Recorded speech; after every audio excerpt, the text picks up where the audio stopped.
Hey Sinners, you're listening to Sinful Cuts, the podcast that takes a look at the wild, weird, and wonderful world of horror. We take a deep dive into some of your favorite movies, possibly uncover some hidden gems. Sometimes we even get some stinkers. Thank you so much for joining us. We truly love having you here. Please sit back, take a listen, and let's get our scare on.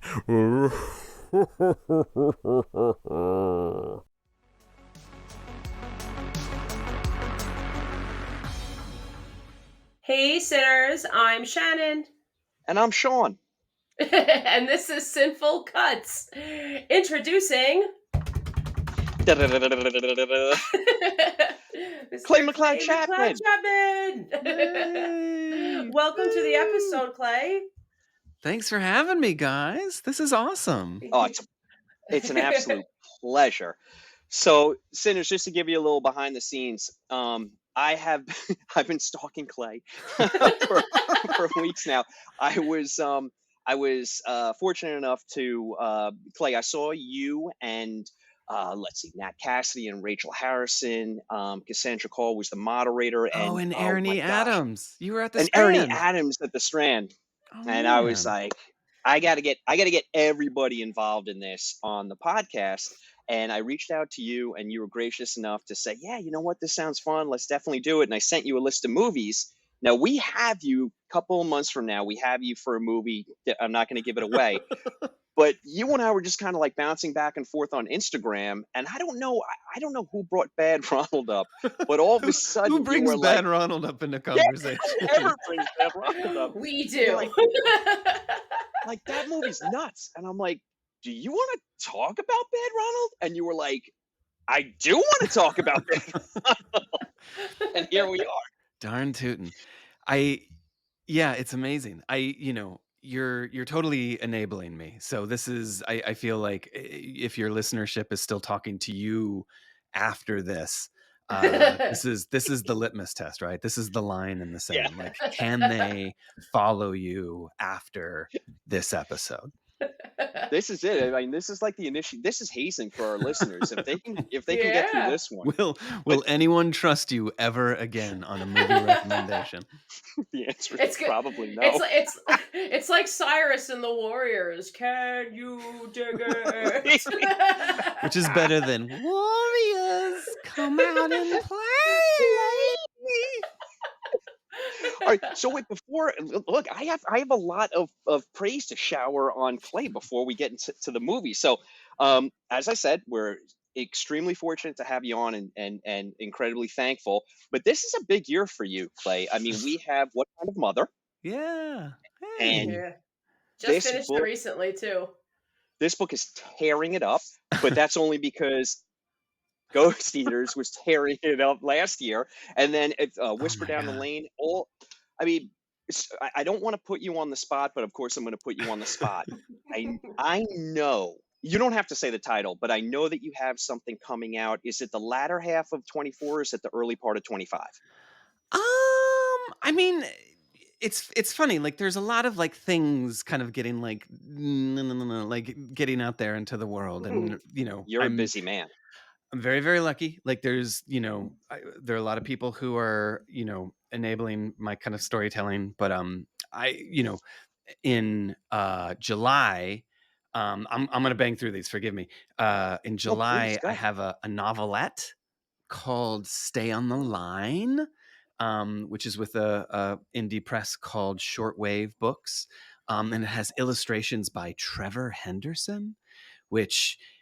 He's the creator of Siren Head, Cartoon Cat. I mean, he is an amazing artist, and to have his visual stylings on this thing is amazing. So that is going to be incredible. I'll put some of the artwork in the show notes as well. Oh my so God. We'll do a little preview. So worth it. Like, just on the artwork alone, like, who cares about the story, but like Trevor's artwork is going to be amazing.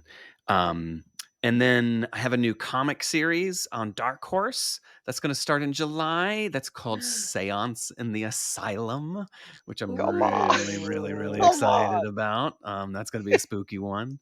And that has art by this amazing artist named Andrea Muti. and I'm probably mispronouncing it, but I'm going to say it like that, Andrea Muti, because he's a beautiful, beautiful man. And then last but not least, in September, I have a novella with Bad Hand Books called Kill Your Darling.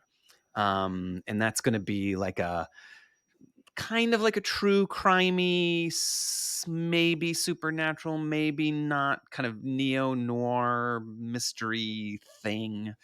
Sounds great. Yeah. So yeah, just trying to get stuff out there into the world, tell some stories.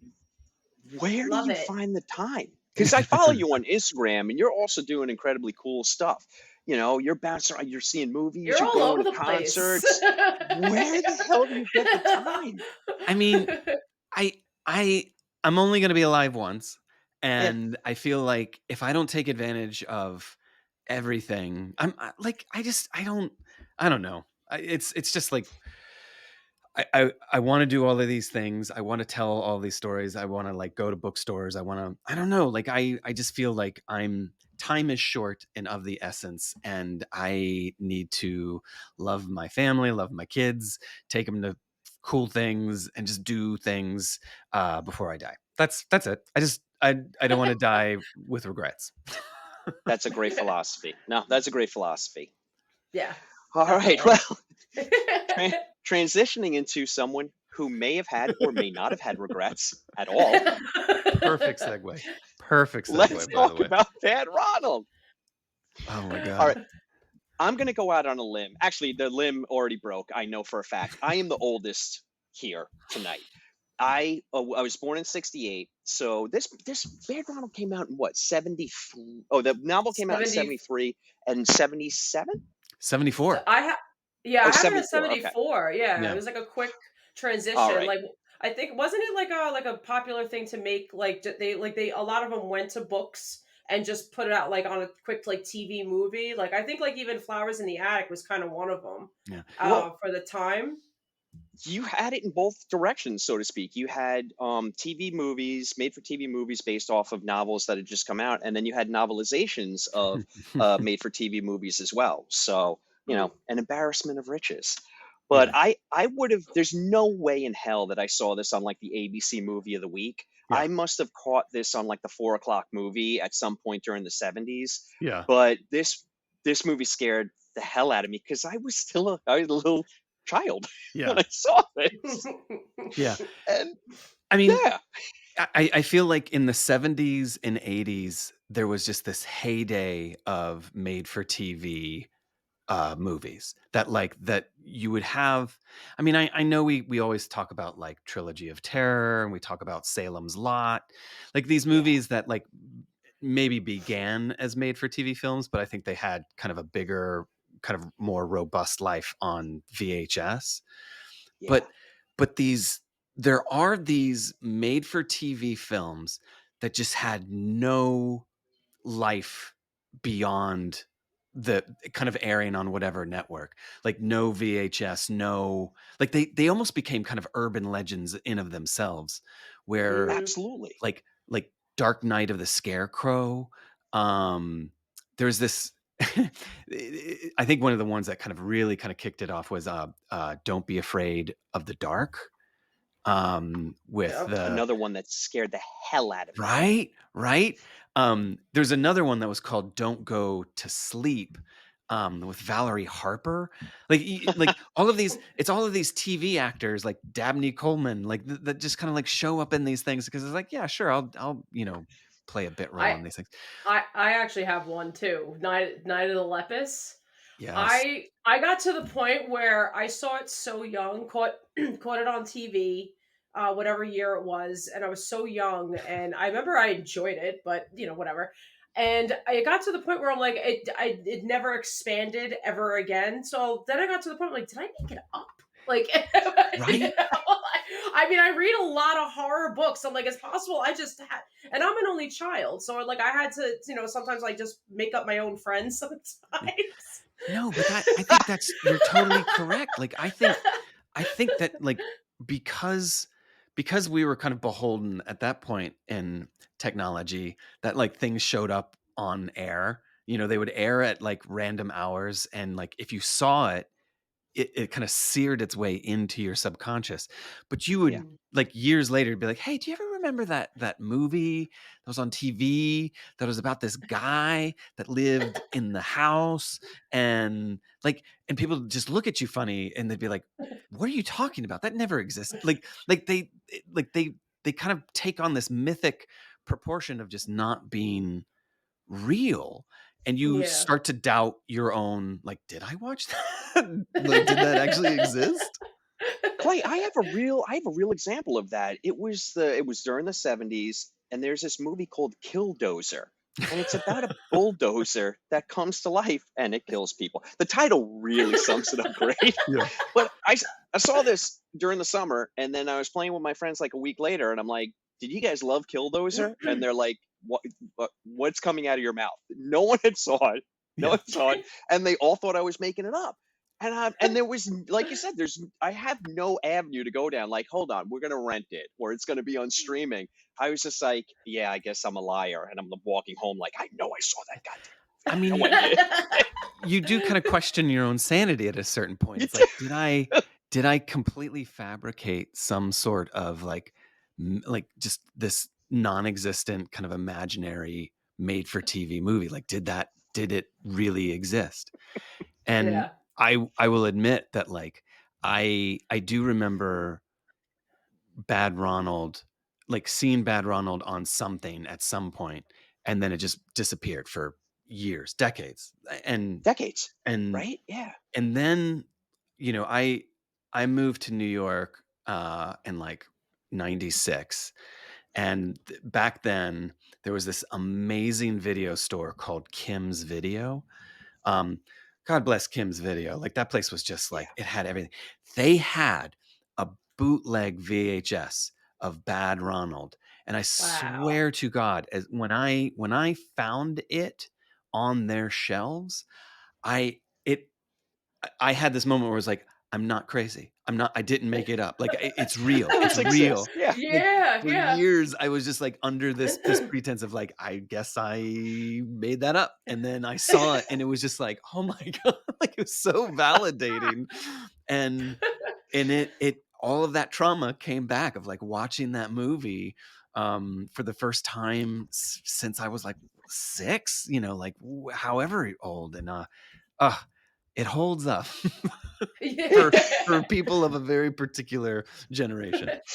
It certainly does. It acts as almost like a beacon. It's like a lighthouse, because you'll be talking to someone, and you find out that you have a mutual interest in movies and horror, and then you kind of like, you're a little embarrassed, but you're like, have you ever seen Bad Ronald, or you ever seen Gargoyles? Yeah, And they're like, gargoyles. Oh my oh God. yeah, that was great. And you're like, I found my people. I found my people. You get Yeah. excited. Yeah. I mean, I do think Bad Ronald is a deep cut. Like that is It like is. It ac it really is. Well, we'll get into it, but yeah, it has many deep cuts, I think. Also, even though I know it's Scott Jacoby and I read his name and that he's there in the credits, in my mind it's Matthew Modine. I look at him and I'm like, oh, it's an early Matthew Modine movie. I it, mean, you know, it is a proto-modine. Proto-modine. Yeah, it's his charm, it's his looks for sure. What did Scott Jacoby do? He went on, I mean, like he was like a Broadway star for a bit. Like I think he was like one of those child stars that was like, maybe he showed up on Alf for a while. yeah, Um He I think wasn't he in that movie, The Girl Who Lives Down the Lane with, Jodie yeah, Foster when she was, like, he was. 11 years old? I love wow. that movie, by the way. But That that he That's does was a lot of 2 another one. years TV. 2 Yeah. years later. Yeah, he was, like, the magician boyfriend person guy, Man. dude. Um yeah, he's our Ronald. He's the Ronald of our generation. I Yes. I feel like oh my God. I want to I feel like we need to kind of do a kind of pin in the time period and say that it was 1974, which if I'm doing the math correctly, like that was I tried to dig up and make sure that this is true, but that's pre Black Christmas, pre Halloween. It's For right sure. it's Um, right on the Yeah. cusp, I think, and not that of it's a Black slasher Christmas. film, but I do think that like I think it's really interesting that it's before Black Christmas, which is another one of those films that I like traumatized me Mhm. as like a film, as a story about, what's in the house. Someone's in the house, and like where are they, like maneuvering. And I don't think that like they overlapped in any kind of like in any kind of like conscious way, but I do think that it's interesting to think that that year there are these two pivotal films that kind of take place in like that who's in the house with us, like we never see them, we never know, and that unease, like I don't know, something must have been in the air back then in the 70s of like who's living in the attic. It Yeah. is weird that it's 74 and both of those movies come out. It's true. Shannon and I did Black Christmas. It was one of the first episodes that we did earlier in the fall, and we hadn't seen it in ages. I mean, Mhm. literally, like it was decades for me. And we had that euphoric moment where we realized not only do we love Black Christmas, but this might be the best slasher ever made. We were like high fiving. We're Yeah. like, this movie's so good. I mean, I will go to my grave saying it's my favorite slasher. It's one of my favorites, like top 3 for sure, if not number 1. So, it's Yeah. so good. But God, the more I think about it, both Bad Ronald and Black Christmas have the shot The of eye, the yeah. eye. Yeah. I Yeah. mean, maybe there was a little bit of like, like, no, but like, I mean, it is amazing how like just that idea of that one, like the most traumatizing shot of both of those films tends to be the like, like the kind of peering through the hole in the wall. 100%. Oh my And God. and I don't 100%. know and I don't know if we really ever saw that ever again up until The Ring, or Yeah. Ringu rather. Yeah. Ringu. Yeah. Not yeah. Oh Yeah, not man. the American one, the But Japanese one. The Shannon, you have to remember though, Terrifying. this is a made for TV movie. So the core audience are, you know, kids sitting 2 feet away from the gigantic tube TV. And then that eye shows up and you're like, I need new underoos and I'm not going to sleep until the spring. I mean, it really it messed up a generation for sure. It, yeah. it was scary. Yeah. I mean, Especially like the first kill, well, the kill basically, that gets him to be Bad Ronald, I suppose. oh God. Well, you guys know though the difference between the novel and the TV. I mean, of course they have to water down the made-for-TV movie, but the novel is pretty gnarly. Yeah. I heard it was a lot more graphic, but I heard he was a lot more graphic. I haven't read it yet. I added it to my long never ending list. I'm gonna be bold and I'm gonna suggest maybe you don't have to read it. Um, Yeah, I I did.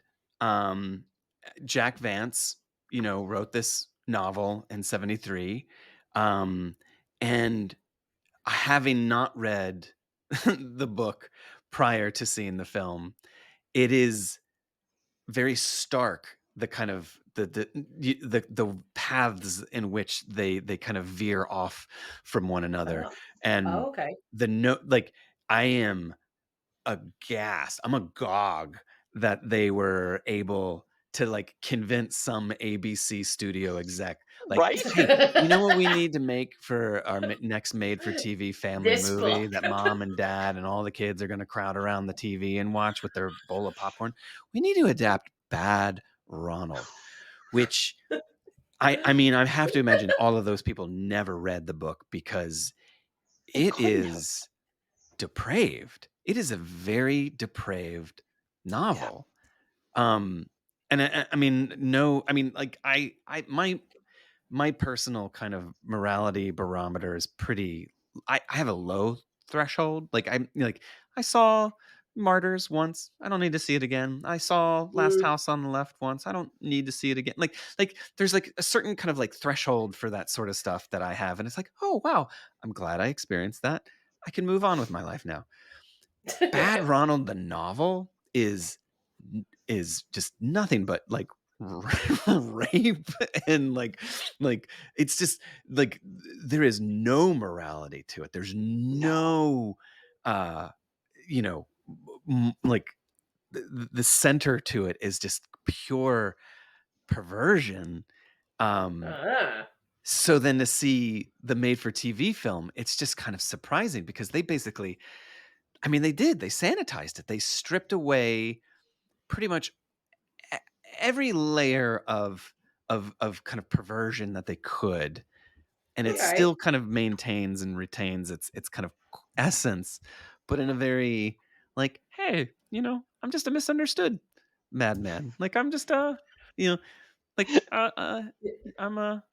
But do you think it like lives on the surface like a little bit because it's because in this case, or at least the way I saw this movie, it really wasn't all Ronald. I feel like in a way Ronald was kind of formulated to Mhm. kind of be this person in a way because his mom is is she's the one that's like like she like okay so Ronald like immediately you're like okay you're a little delusional, you're kind of the outcast, you want to go out and impress this girl that I mean you clearly asked her out many times and she's clearly never going to say yes, but the mom is just as delusional, Yeah. right? Like oh yeah, Yeah. you're gonna grow up and be a doctor and fix this kidney disease that she was having. I forgot exactly what it was, but yeah, you're gonna grow up and be a doctor, and oh, and by the way, like your father never came around because I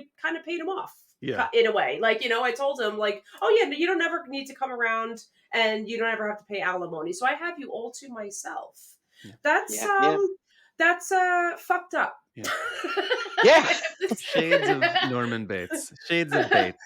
Um, Absolutely. It's like they took elements of Psycho, and that's what I'm wondering if they kind of, like you said, they sanitize the pure evil, I guess that apparently that lives in Vance's book, and maybe took the Oh no, success of Shannon. It is Psycho. like cover to cover trigger warnings, like the whole book. It is. Is Yeah, it's is out that there. why I can't find it in the library? yeah, I think Maybe. they have burned every I copy. did try to find it. It's not there.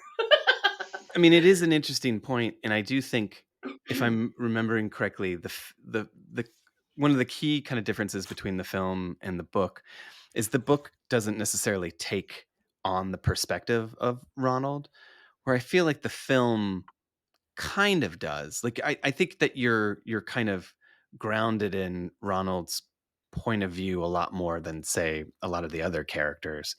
Oh, for And sure. there's like a certain, like, you see him as a product of his upbringing. It's definitely nurture over nature. Yeah. Where in the book there's something kind of inherently like there's something at the core of him that's fundamentally flawed. Mom still very much, like, I think mom kind of is nearly protecting the rest of the world uh from Ronald, but like you definitely get the sense that like uh there's a mutual kind of need for one another, Yeah. both in the book and in the movie. But when you watch the film, here is a kid who is just, he's in this environment, this family environment where he's smothered, and does not have the kind of emotional development skills to like read the room or read the kind of signals of the more popular kids, and like, he's clearly not prepared to engage with the world at large. uh Yeah.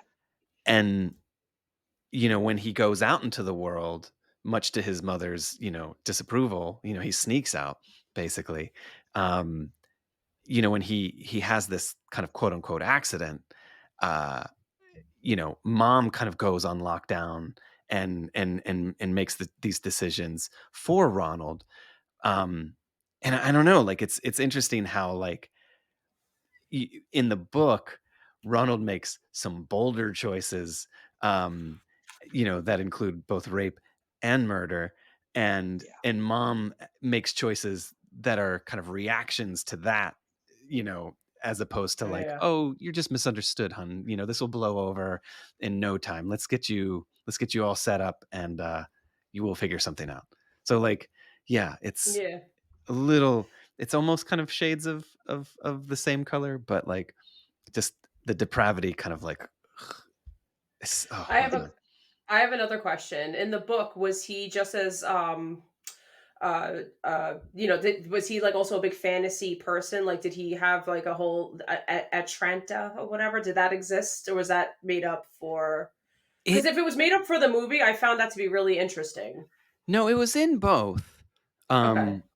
God, I want to double check and make sure that it was both Trenta. It's like Atlanta, but with an R instead of an L. Atlanta. Eh, well, when Like he in spelled it Trenta, right? out, it was like Atlanta, so it's Atlanta.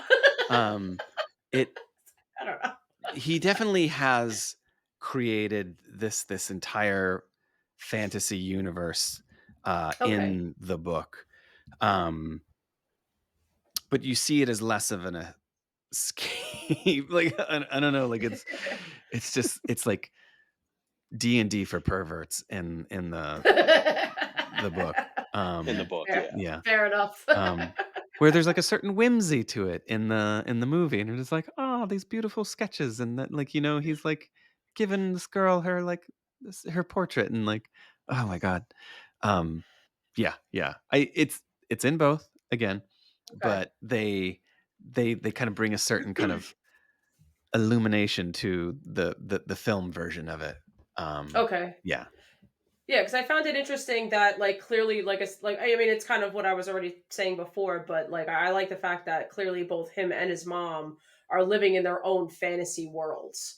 You know, even though they depend on each other and they're in the same home, and clearly they would do anything for each other. yeah, As she clearly proves. That I just found that to be metaphorically interesting. That's all. yeah. Yeah, they really do just have each other. By the way, guys, Mhm. I saw Kim Hunter's name. Okay, that's the mom. And I'm like, why do I know that name? Why do I know that name? She's Zira from the Planet of the Apes movies. Yeah. Yeah. I did not know that. It blew my mind. I was like, and she's Stella Yeah, from Streetcar Named Academy Desire. Award winning actress from Streetcar Named Desire. Like it's astounding. Total sidebar. This is shameless. Forgive me. I actually met her, you know, a few years before she passed away, and she was doing this fundraiser event, and she did a reading of a story that I had written, and it was her, and I could have talked to her about Streetcar Named Desire. I could have talked to her about Planet of the Apes, but me just being a complete jackass, I was like, you're in Bad Ronald. And I swear to God, the look on her face. Oh no. This was like when she was, you know, she was up in her years at this point, but like I said those two words. I said Bad Ronald, and like the shock and then the disgust. She was like repulsed by the fact Oh my that God, like I I love made it. her remember that movie. And I felt She's so like, guilty. I felt so But bad. she was so great in it I though. Like know, I right? think that was the part that she was supposed to play. I actually thought she did it very delusionally well. oh my God, Clay, you made me so happy right now. You made me so happy that you brought That that is movie up. I mean, that's hilarious. it's just like, you know, like, because she's doing the autograph thing, and like everyone's like, oh, I loved you in Streetcar Named Desire, and like they've got posters of like Planet of the Apes, and like it was my turn, and I was like, Bad Ronald, you're in Bad Ronald, and she was just like she like did that like and then she was like like she went back, and then she went forward, and it was like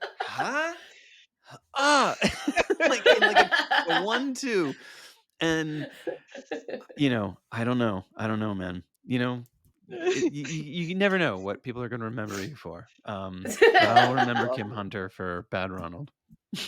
Oh, now I would just love to bump And into she knows Dabney it. Coleman and just be like, hey, Dabney. You were in Bad Ronald. Dabney Coleman would be like, "What? I don't remember that at all. Like, was that Yeah, something?" he's like, no, I wasn't. Yeah. I He don't know was what you're just talking about, walking kid. through a set. One of the few Dabney Coleman roles where he shows up on screen and he's not a jerk. Yeah. He's just a dad, you know? But it's funny. It's like he's almost like a jerk by default. Like he is. Well, you're expecting it. Yeah, you're expecting it. But like, you know, at a certain point, and I'm not gonna, you know, cat like he who is without sin should cast the first stone. So I don't know, like if there was someone living in my house, like I hopefully, but like at a certain point you're just like, come on, Dabney, like you have to be aware of the fact that there is someone in, like he's just the most oblivious dad. Like it's just like, he's always got his like beer in bed. He's always got like a can of beer in his hand. Yeah. Yeah. This is the total 70s movie. It was just like, dad has a beer. Like that is his Yep. prop. Like that's his costume design right there. Like give that man a can of beer. Like he's just that's his role for the whole movie. And that's how you know he's dad. Yep.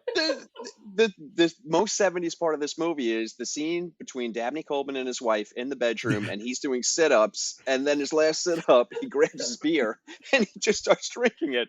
And I'm like, that was sit-ups the 70s, and all right. schlitz. Like that's the way it goes. I can't believe he didn't have a smoke. Oh, You know? God. Yeah. So Oh my there, God.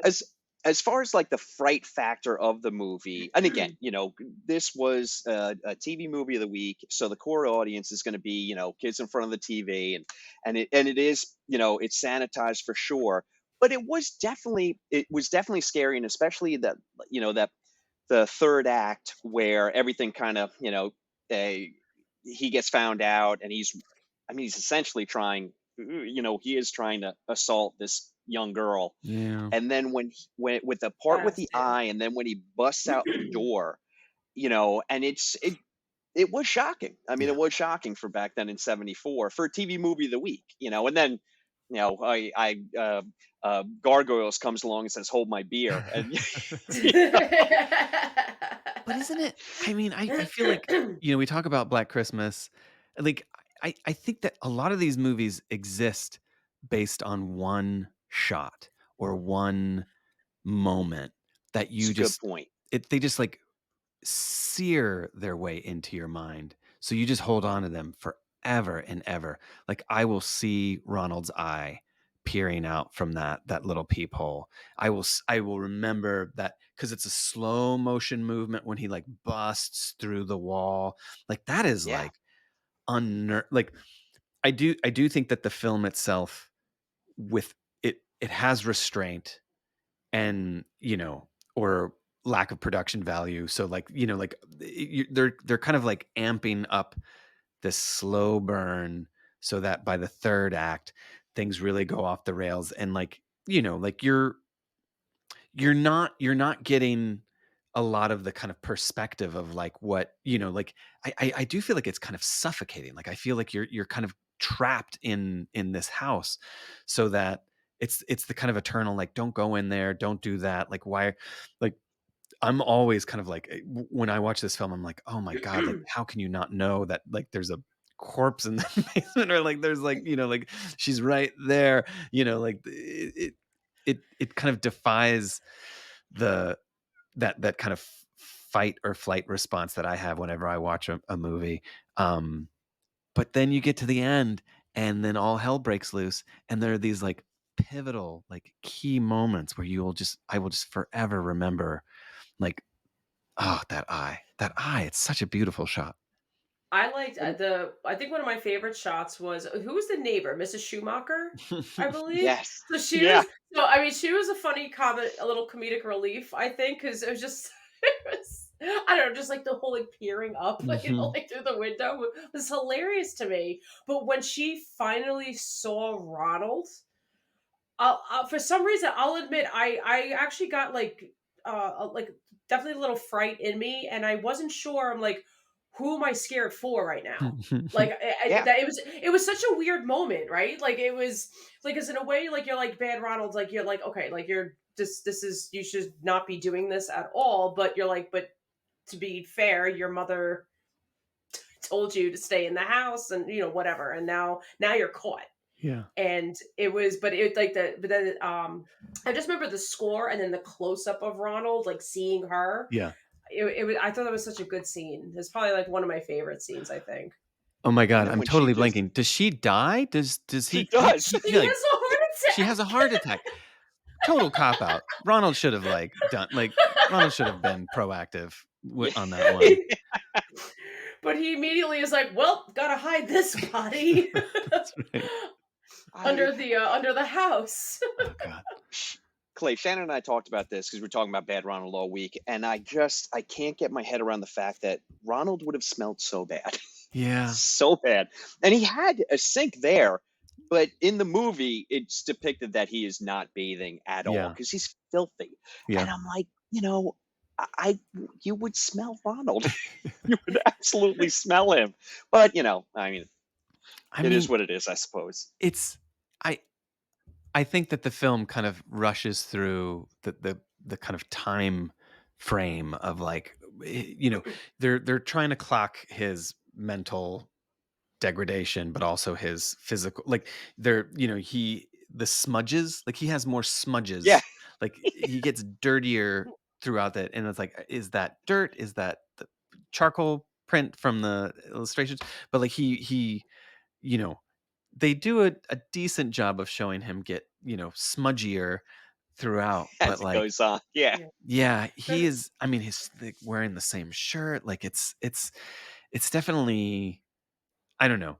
I I wish there had been someone who was kind of on point for some sort of exactitude, or like, like, well, it's week 3 in the house or month 7, like maybe he should be a little bit hairy. Um, are you at all familiar with such films as The Boy, the Brahms Yeah. saga? Yep.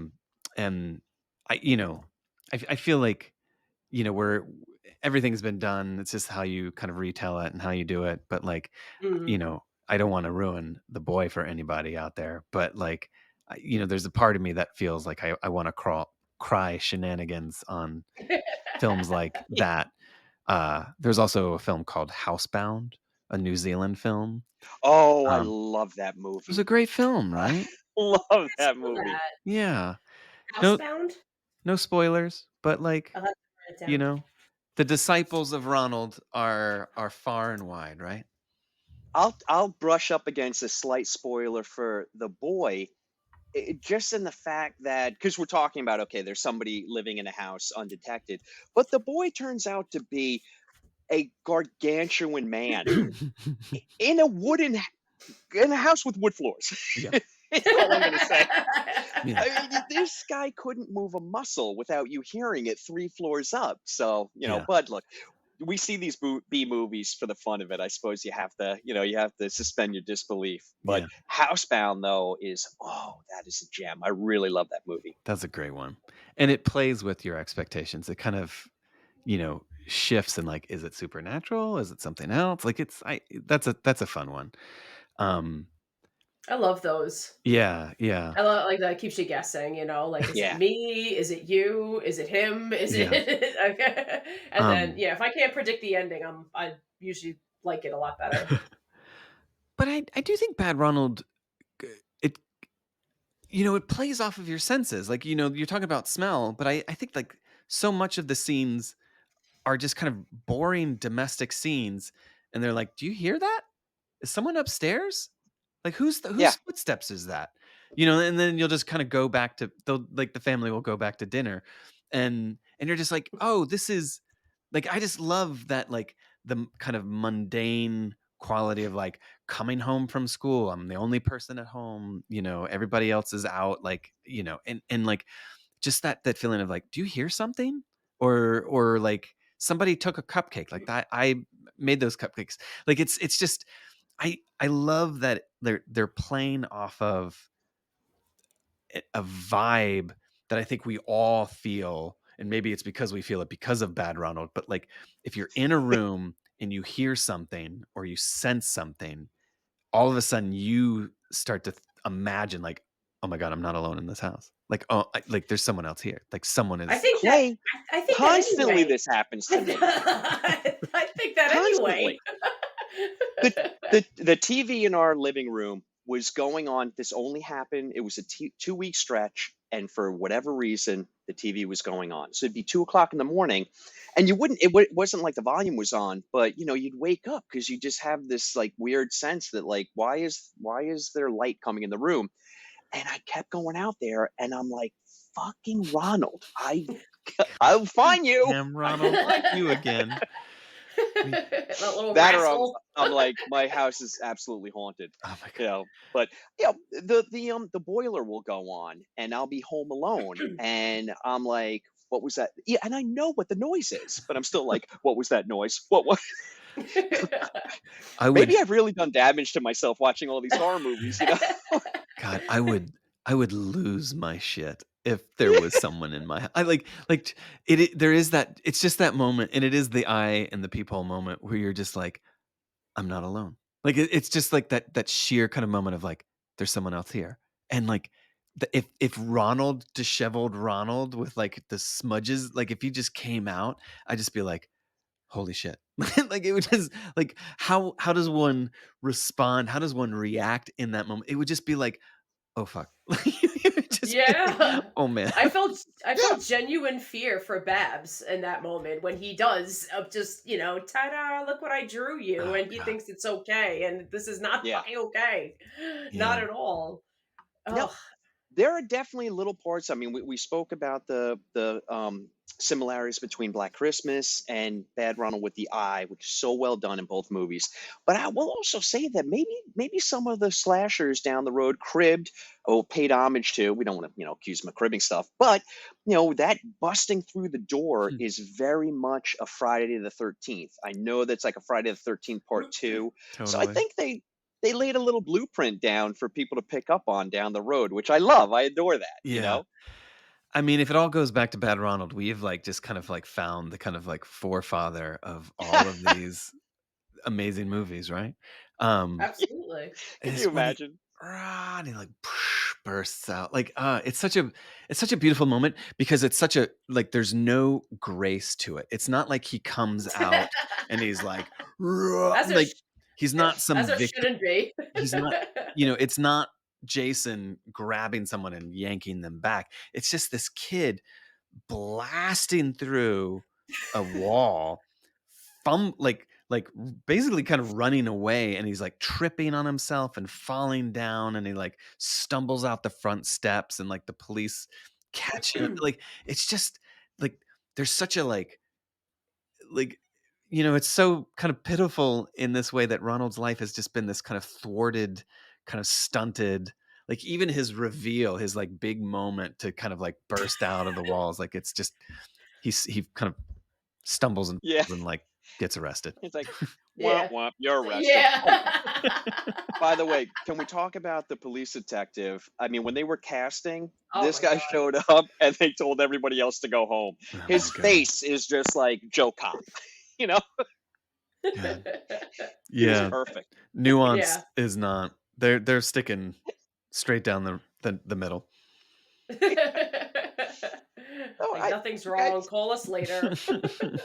I think we did Bad Ronald justice. I mean, it's a quirky little film.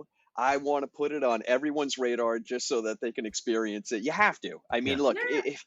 if you're listening to this, Bad Ronald, I think I saw it on maybe Tubi. It was on I one of the think I did streamers. too. Yeah. Warner Brothers, Oh, they did this. It's one of their burn. Like it's not a Blu-ray for sure. But the Warner's archive has it, and yeah, I found it at Bucket of Blood Books and Records in ooh, Chicago. nice. But I think you could probably order it. So there is like a DVD out there of it.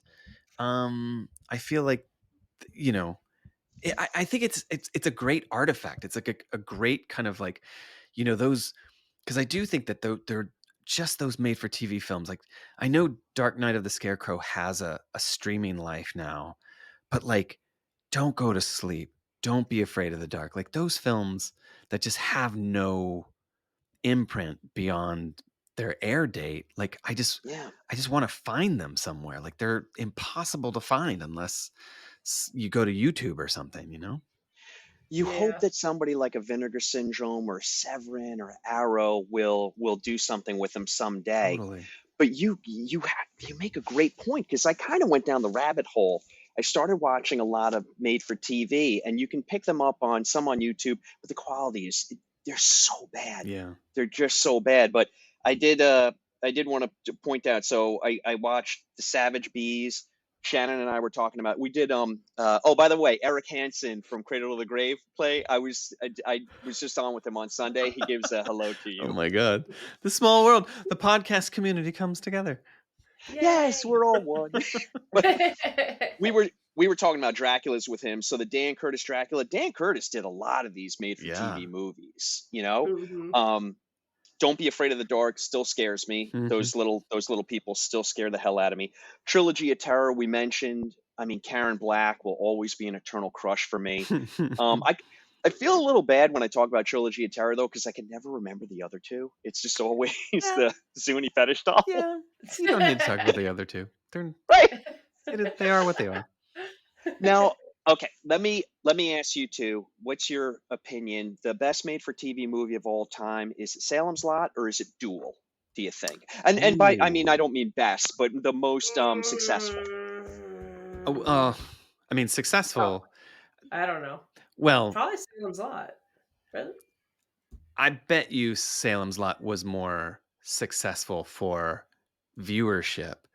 I would argue Duel was more successful for launching the career of a certain unknown filmmaker, whose name I can't remember off the top of my head.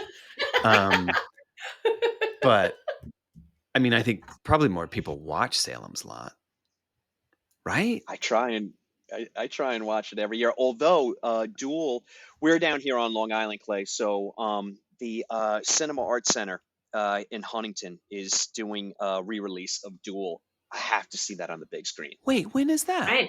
Yeah, when? You know what? I'll send it to you about this now too.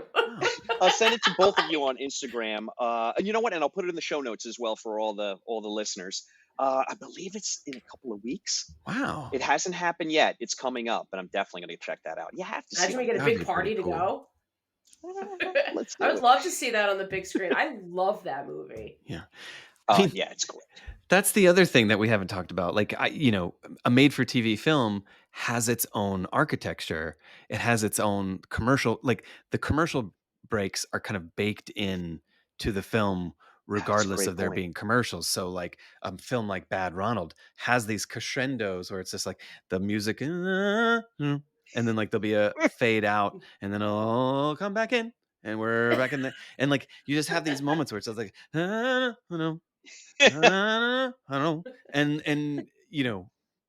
I'm imagining like my kids watching it and just being like, what the hell, like, what is that all about? And what is happening? Yeah, like, well, kids, back in our day we had these things called commercials where and it just like it's just something that you kind of forget, because I mean, I know that a lot of streamers now are kind of inserting their commercials again, but like it's just funny how these films had to create a certain they had their own rhythm. Yeah. Like a blend in, blend out. Totally. And it would be like string section.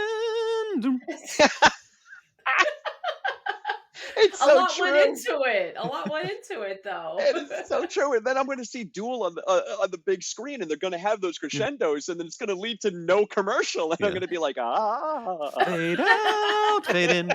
Just be like, because when you just watch it straight through, you're just like,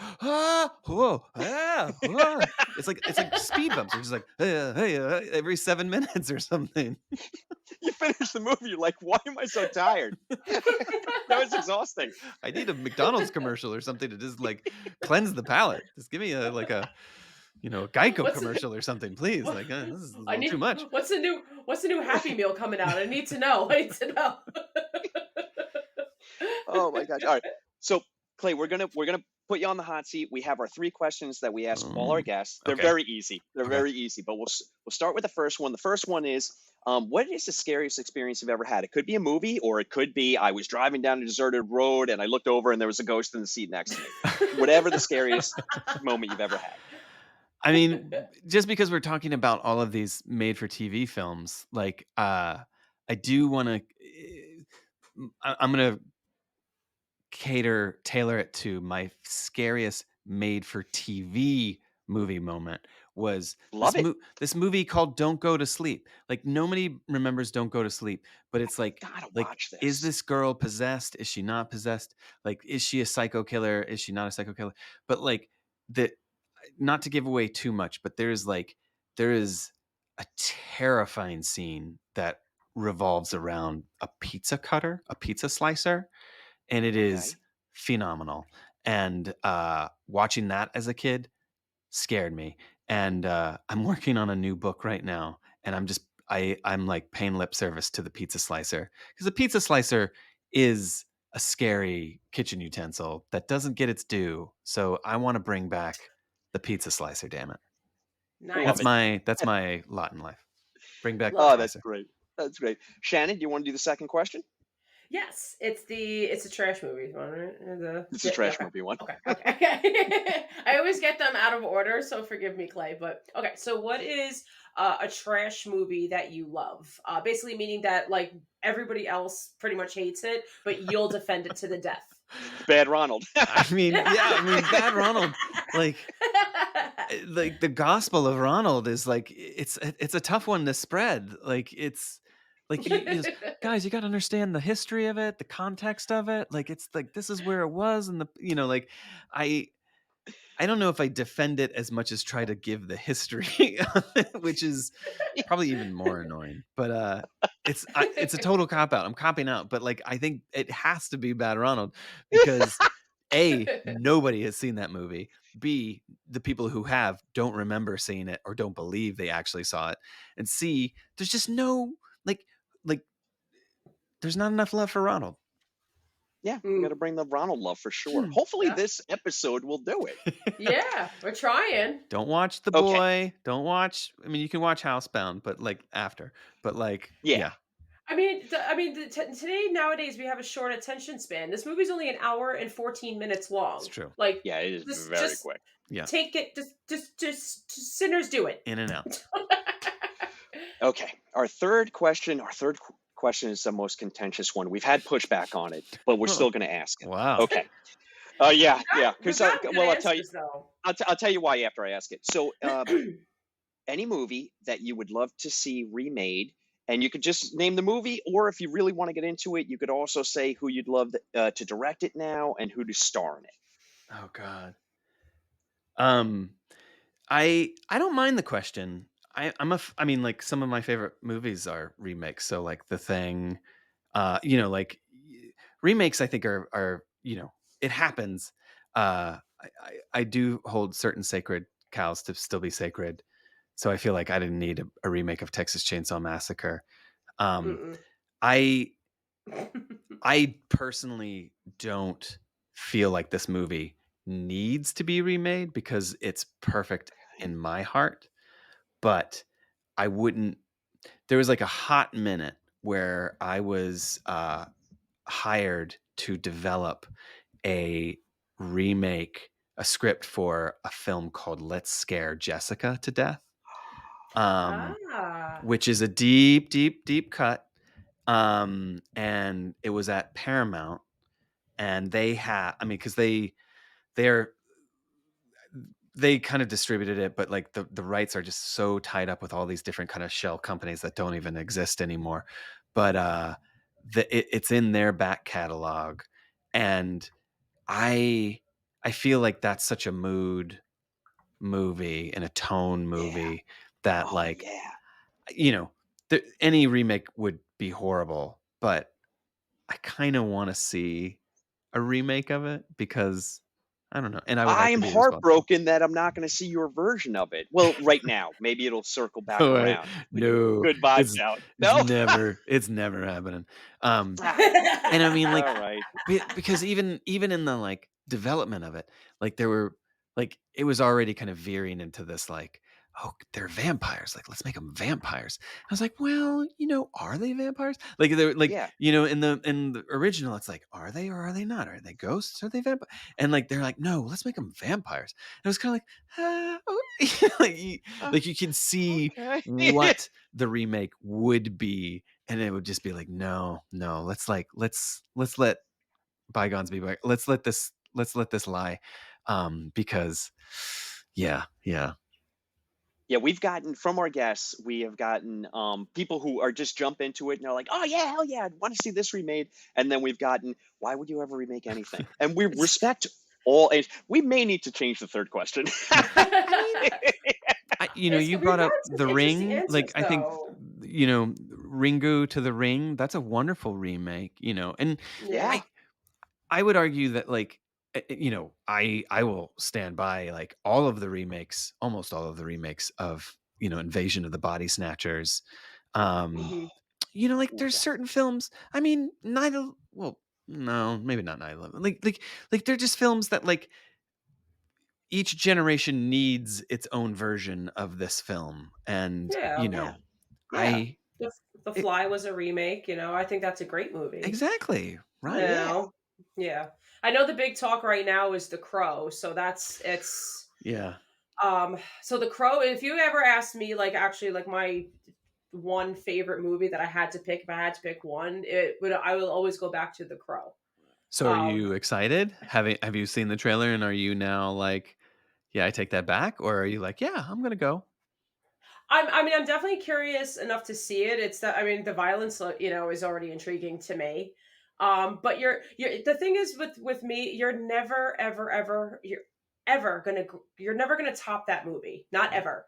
It was literally written out of tragedy, and then something tragic happened while making that movie. Yeah. Like Mm. you're never gonna capture that soul and the depth that everybody went through to finally finish the project, both the written form as well as the movie version, Yeah. since Brandon Lee died like before they could wrap filming. Yeah. So you're never going to capture like the work that they put into, I think, and with the love that everyone has for it. But I think it's time now for a new one. I mean, they certainly tried, Yeah. and it definitely died out after. I think Eddie Furlong, fortunately, I think did that Oh one. yeah. But Yeah. I have read a lot of the other stories, and I enjoyed all of those, like Yeah. the random writers. So those are really great books, actually. So many. It's amazing when a story kind of expands kind of beyond whatever Yeah. source material, like the comic, the film, any of the novelizations. Like, there's a legacy to that one. Not a Yeah, Rob absolutely. Zombie one though. Like, we were denied what Crow, he was going to do the third Crow sequel. There was one, he was like, s- before House of a Thousand Corpses, there was going to actually be a Rob Zombie Crow like sequel. Not a Do we remake, know but who like, was gonna star? no, I have no idea. I don't know if he made Okay. it that far. That's the thing. Okay. Because All he was also supposed to do a remake of The Blob as well, I think, and that never came to fruition either. Yeah. So Another one of my favorite remakes. Yeah, there you go. yeah. I love that movie. Chuck Russell. Um yeah, it's amazing. I mean, these things, I don't know, stories never die. They'll just get remade. They'll just Yeah, become the next thing. it's a beautiful Yeah. thing. Yeah. All right, Clay, we're about to wrap up, but we want to give you all the time you need. I know we discussed some things in the beginning of the podcast, but other projects, where you're going to be, anything to promote, just have at it, or just, movies that you're looking forward to, whatever you want to talk about. It's all you. um I want to. It's funny. Like, we were just talking about remakes. How come no one's remaking Bad Ronald? Like that. That actually, like, that just popped in my head. I mean, yeah. That's I fair. I feel like Put it out I there. think we need to do a I Bad Ronald remake. I Damn think it. we should get together and do a Bad Ronald movie. I I don't. mean, it could be done. I'll I think that, I'll like, do it. one location, one setting. There you go.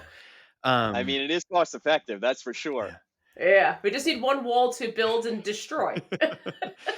I'm just gonna spend my time, my last minute, just saying like Bad Ronald. Find Bad Ronald wherever you can. It is Woohoo! worth it. Damn it. I Even love if it it. is the YouTube kind of rip, like just like see this film because it has to be seen to be believed. For sure. And then maybe read the book so that you can see Ugh. where it started and just know it's come a long way, baby. Be prepared. All right, Clay, I can't let you go without saying, Cinners, you absolutely have to follow Clay on Instagram. You are highly entertaining. I love all the Mhm. adventures that you get into, and you are just everywhere. I just love seeing all of the bookstores and the speaking engagements that you have, and you're always promoting other people, and you're always promoting local bookstores, and I think that's fantastic. You know, you're a hero. Woohoo! Thank you, Yes. man. Thank you for putting up with me on the social media blitzkrieg. Oh no, I mean, you I put a love smile it. on my face. You have great Instagram, and you have a very interesting life. It seems like you're having a lot of fun. I love the stuff you do with your family too. So rock on. It's good stuff. Mm, I'll die one of yeah. these days, but until then, let's have fun. Yeah. Yeah. Woohoo! It won't be out of boredom, that's for sure. Yeah. Thank, thank you so much, Clay. We really loved having you on. I can't wait to have you on a couple months from now. Anytime. You're gonna have to remind me what I said I agreed to because all of a sudden I was like, what was that other film? So it's gonna be it's a secret to me too. You know what? While we were talking, I thought it was Damien Rugner's Terrified, but it's not Oh, because thank God. Neil McRobert claimed that one, but it's right in that time frame. I'll text you. Okay. I'll let you know. Okay. Yeah, I'll be very, very curious. Oh, wait, was it? Oh, yeah. Okay. You tell me. We'll go from there. Okay. Okay. You got it. You got. I have no idea what it is. It'll be fun. Oh, I'm definitely not telling Shannon. No. He never tells me ever. Done. It's what keeps our friendship fresh. All right, gang. Have a great night. Thanks again, Clay. Really appreciate it. Take care, guys. That's a Thank you. cut. Take care. Bye.